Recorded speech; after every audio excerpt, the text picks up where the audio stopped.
Les Actes des Apôtres, chapitre 7. Le souverain sacrificateur dit, « Les choses sont-elles ainsi ?» Étienne répondit, « Hommes, frères et pères, écoutez. Le Dieu de gloire apparut à notre père Abraham lorsqu'il était en Mésopotamie, avant qu'il s'établît à Charan, et il lui dit, « Quitte ton pays et ta famille et va dans le pays que je te montrerai. » Il sortit alors du pays des Chaldéens et s'établit à Charan. De là, après la mort de son père, Dieu le fit passer dans ce pays que vous habitez maintenant. Il ne lui donna aucune propriété en ce pays, pas même de quoi poser le pied. Mais il promit de lui en donner la possession, et à sa postérité après lui, quoiqu'il n'eût point d'enfant. Dieu parla ainsi. Sa postérité séjournera dans un pays étranger, on la réduira en servitude, et on la maltraitera pendant 400 ans. Mais la nation à laquelle ils auront été asservis, c'est moi qui la jugerai, dit Dieu. Après cela, ils sortiront, et ils me serviront dans ce lieu-ci. Puis Dieu donna à Abraham l'alliance de la circoncision, et ainsi, Abraham ayant engendré Isaac, le circoncit le 8e jour. Isaac engendra et circoncit Jacob, et Jacob, les 12 patriarches.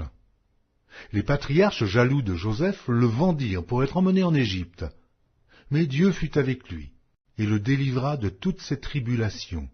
Il lui donna de la sagesse, et lui fit trouver grâce devant Pharaon, roi d'Égypte, qui l'établit gouverneur d'Égypte et de toute sa maison.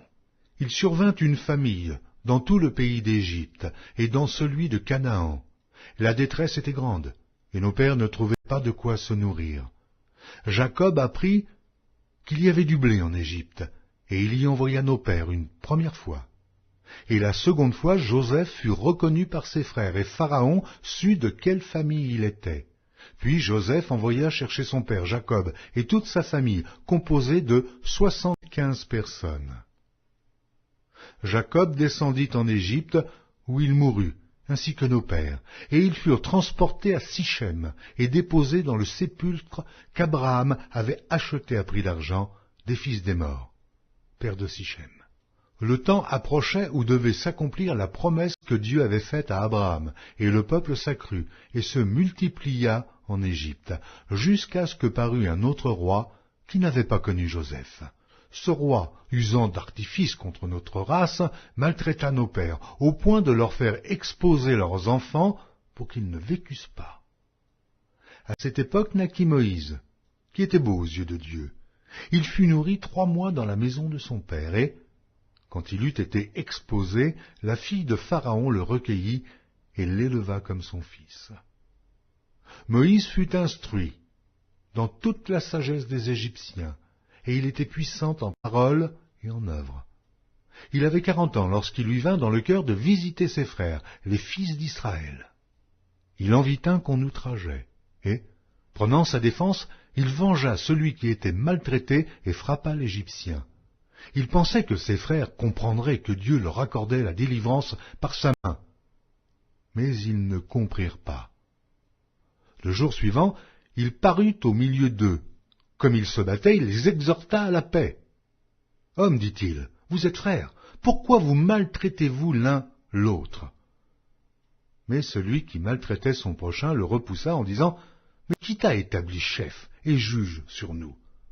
Veux-tu me tuer comme tu as tué hier l'Égyptien » À cette parole, Moïse prit la fuite et alla séjourner dans le pays de Madian, où il engendra 2 fils. 40 ans plus tard, un ange lui apparut au désert de la montagne de Sinaï, dans la flamme d'un buisson de feu. Moïse, voyant cela, fut étonné de cette apparition, et, comme il s'approchait pour examiner, la voix du Seigneur se fit entendre. « Je suis le Dieu de tes pères, le Dieu d'Abraham, d'Isaac et de Jacob. » Et Moïse, tout tremblant, n'osait regarder. Le Seigneur lui dit, « Ôte tes souliers de tes pieds, car le lieu sur lequel tu te tiens est une terre sainte.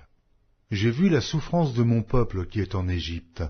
J'ai entendu ses gémissements, et je suis descendu pour le délivrer. Maintenant, va, je t'enverrai en Égypte, Ce Moïse qu'ils avaient renié en disant « Qui t'a établi chef et juge ?» c'est lui que Dieu envoya comme chef et comme libérateur avec l'aide de l'ange qui lui était apparu dans le buisson. C'est lui qui les fait sortir d'Égypte, en opérant des prodiges et des miracles au pays d'Égypte, au sein de la mer Rouge et au désert pendant 40 ans. C'est ce Moïse qui dit aux fils d'Israël, « Dieu vous suscitera d'entre vos frères un prophète, comme moi. » C'est lui qui, lors de l'assemblée au désert, étant avec l'ange qui lui parlait sur la montagne de Sinaï et avec nos pères, reçut des oracles vivants pour nous les donner. Nos pères ne voulurent pas lui obéir. Ils le repoussèrent, et ils tournèrent leur cœur vers l'Égypte, en disant à Aaron, « Fais-nous des dieux qui marchent devant nous, car ce Moïse, qui nous a fait sortir du pays d'Égypte, nous ne savons ce qu'il est devenu. » Et en ces jours-là, ils firent un veau. Ils offrirent un sacrifice à l'idole, et se réjouirent de l'œuvre de leurs mains. Alors Dieu se détourna, et les livra au culte de l'armée du ciel, selon qu'il est écrit dans le livre des prophètes, « M'avez-vous offert des victimes et des sacrifices pendant 40 ans au désert, maison d'Israël? Vous avez porté la tente de Moloch et l'étoile du dieu Renfant, ces images que vous avez faites pour les adorer.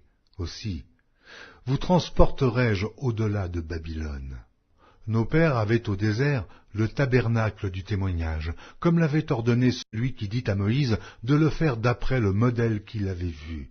Et nos pères l'ayant reçu, l'introduisirent sous la conduite de Josué, dans le pays qui était possédé par les nations que Dieu chassa devant eux. Et il y resta jusqu'au jour de David. David trouva grâce devant Dieu et demanda d'élever une demeure pour le Dieu de Jacob. Et ce fut Salomon qui lui bâtit une maison. Mais le Très-Haut n'habite pas dans ce qui est fait de main d'homme, comme dit le prophète. Le ciel est mon trône, et la terre mon marchepied. Quelle maison me bâtirez-vous, dit le Seigneur, ou quel sera le lieu de mon repos? N'est-ce pas ma main qui a fait toutes ces choses? Homme au cou raide, incirconcis de cœur et d'oreille, vous vous opposez toujours au Saint-Esprit, ce que vos pères ont été, vous l'êtes aussi. Lequel des prophètes vos pères n'ont-ils pas persécuté? Ils ont tué ceux qui annonçaient d'avance la venue du juste, que vous avez livré maintenant, et dont vous avez été les meurtriers. Vous qui avez reçu la loi d'après le décommandement d'ange, et qui ne l'avez point gardée. En entendant ces paroles, ils étaient furieux dans leur cœur, et ils grinçaient des dents contre lui. Mais Étienne, rempli du Saint-Esprit, et fixant les regards vers le ciel, vit la gloire de Dieu, et Jésus, debout à la droite de Dieu. Et il dit, « Voici, je vois les cieux ouverts, et le Fils de l'homme debout à la droite de Dieu. » Ils poussèrent alors de grands cris, en se bouchant les oreilles, et ils se précipitèrent tous ensemble sur lui, le traînèrent hors de la ville, et le lapidèrent. Les témoins déposèrent leurs vêtements aux pieds d'un jeune homme, nommé Saul. Et ils lapidaient Étienne, qui priait et disait, « Seigneur Jésus, reçois mon esprit. » Puis, s'étant mis à genoux, il s'écria d'une voix forte, « Seigneur, ne leur impute pas ce péché. » Et, après ces paroles, il s'endormit.